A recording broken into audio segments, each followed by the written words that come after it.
Hi everyone. Sankranti పండగకి miss అవ్వని కొన్ని థింగ్స్ చూద్దాము. నా చిన్నప్పటి నుంచి ఇవే జరుగుతున్నాయి అనమాట. నైట్ మనం అందరం కలిసి గోరింటాకు పెట్టుకుంటారు కదా.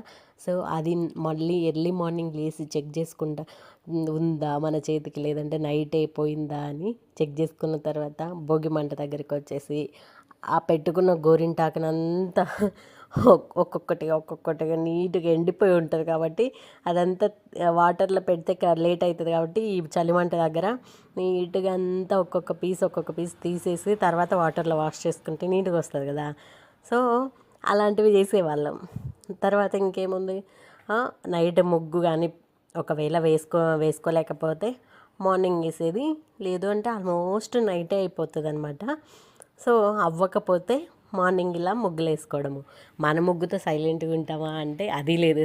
పక్కన వాళ్ళు ఎలా వేసారా, మన ముగ్గు బాగుందా, పక్కన వాళ్ళ ముగ్గు బాగుందా అని కంపేర్ చేసుకోవడం చిన్నప్పుడు చాలా ఉండే. ఇప్పుడైతే ఏముంది, అన్నీ అలా అలా నడుస్తూ ఉంటాయి. ఆ తర్వాత ఏముంది, ఇంకా మళ్ళీ చలిమంట దగ్గరకు వచ్చేసి మళ్ళీ కాచిన బొగ్గుని తీసుకొని బ్రష్ చేసుకోవడం. ఆ తర్వాత మెయిన్ ఏంటంటే బంతిపూలు మంచిగా పోస్తాయి అన్నమాట. బంతిపూలు ఒకటి, చామంతులు ఒకటి. ఇవి మా ఇంట్లో ఎంత పెద్దగా ఉన్నాయో, మీ ఇంట్లో ఎంత పెద్దగా ఉన్నాయని చెక్ చేసుకోవడం, ఇలా చేసేవాళ్ళం. సో నా చిన్నప్పుడు ఆల్మోస్ట్ ఇలాగే జరుగుతూ ఉండేదన్నమాట. ఒక్కొక్కరి దగ్గర ఒక్కొక్కలా ఉంటుంది. తర్వాత ఏముంది, మా అమ్మ తలంటుకి నువ్వుల నూనె పెడితే తల స్నానాలు చేయడం, ఎవరు ఫస్ట్ కొత్త బట్టలు వేసుకున్నారా అని చూడడం. ఇప్పుడేముంది, పిల్లలకు చూస్తున్నాం. నెక్స్ట్ వీడియో భోగిపళ్ళ వీడియో వస్తుంది. Stay tuned. బై.